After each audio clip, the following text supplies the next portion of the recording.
folks, I am just all over the place when it comes to what's going on lately. So this video is all over the place to say the least. But there's the donor cab and everything for the 96, and that was actually the whole chassis one under my 66 Dodge.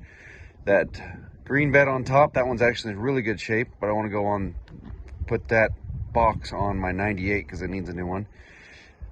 Factory 96 bed down there that got smoked, so I need to replace that. That one I got pretty good deal a couple years ago, never ended up using it. It's got some Bondo on it. And then the one on top is for it came from that truck over there. It's decent. They're all good usable boxes, just got a couple dents, but the green one up there is really nice. I don't know if you guys are OGs to the channel and remember this truck, but it belongs to my buddy. And before it belonged to my buddy, I owned it. I bought the white part of this truck in 2014 when I first moved back from Wyoming, and I wanted a flipper rig.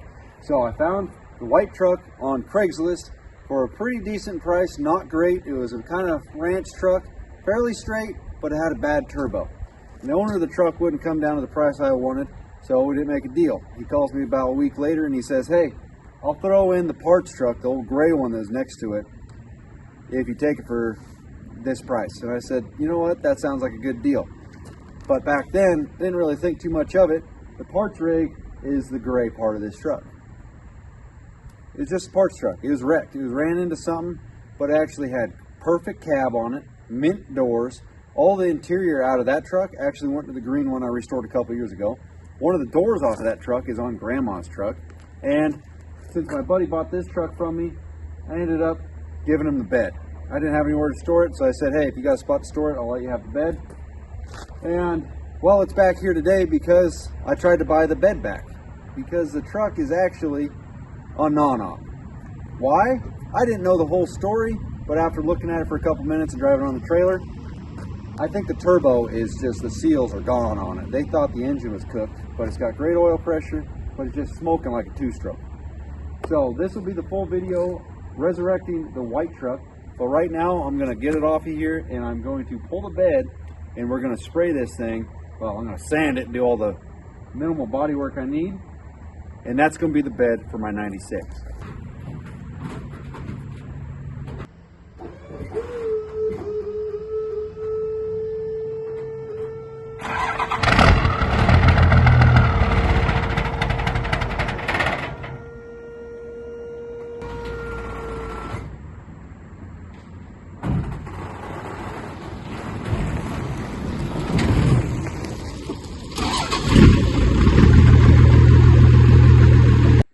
All right, boys, we got the bed. Got a couple little dings here and there on it. Nothing too major. Honestly, not worried about that. A lot of these beds, I mean, this thing's 30 years old. Can't see this side. Well, this camera does all right. We're gonna get this thing off there and start sanding on it tonight. I always figured this donor bed off of, well, this thing's donored several times. I always figured it was painted. Yeah, definitely. Look at all that. But you can see what the original color was. But that truck that this came off of, baby, was mint. Can't quite get into there. Push that little dent out just a little bit. Yeah, she'll be all right. She'll buff. So we got to pop off the 8 screws just to the tail lips, and she's gonna be airborne in a minute. All right, priority down south. Let's look at the frame on this Jewel just to take it in. Yep, nicer shape than the 96. This thing's got 7,000 less overall miles. Look how nice that is, because it's got oil leaking on it. Oh, never mind. It does have an aluminum spare, but look at this oil. Turbo shop. It's actually a really nice truck. Just needs the treatment.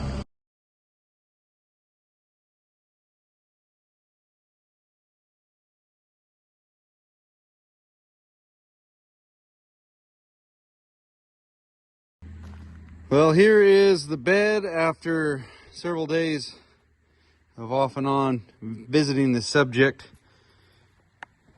Overall is in pretty dang good shape. There was a dent right there. Filled that in just a little bit. Some stuff up here that they had filled in, but I'm not really worried about that. I'm going to put some caps on the top of the bed rails anyway, but just to, I don't know, I guess practice what I got going on around here. I'm just going to do a scratch and spray, if you will. That's where you basically just sand it and then spray it. I'm gonna hit it with a 220, already did that. And in a couple areas that I had some pinholes worth of rust that were underneath and bubbled the paint, took that down to bare steel, and then I'm going back over it with spot primer. So you put a couple coats of this bad girl on there, and I'm gonna do that right here because I got some bare steel.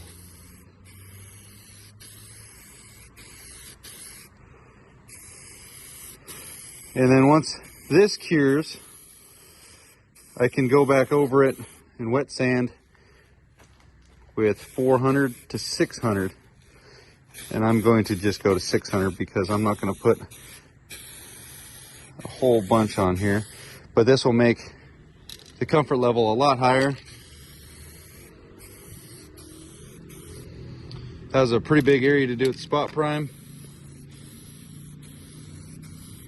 Just do a little bit here, a little bit there. This little can is a lifesaver. That way you don't have to pull out the big guns. I use this on the crew cab where I went through on the hood the day before paint. So it was nice to have a ace in the hole, if you will. I went through and cleaned these up, and same thing with the tailgate. There was a good spot right here. You can see the actual pinhole of rust that was chilling right there. I just came through and waxed and degreaser.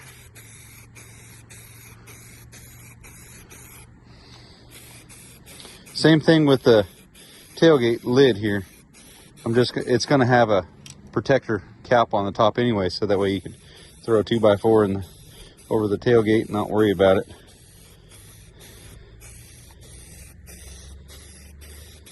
Little dent right there. Show ride.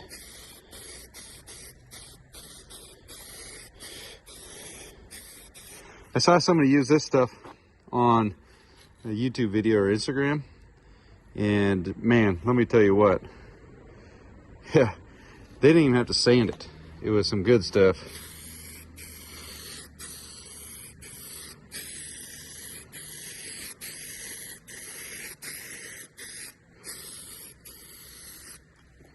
Pretty healthy coat right there. Nice January day out here.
Ended up going 4 coats on the bed.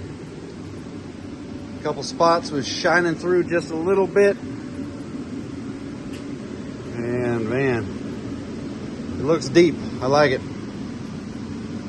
Wait for this bad boy to do its final flash dry and get it out of the booth. I tell you, it's workout painting.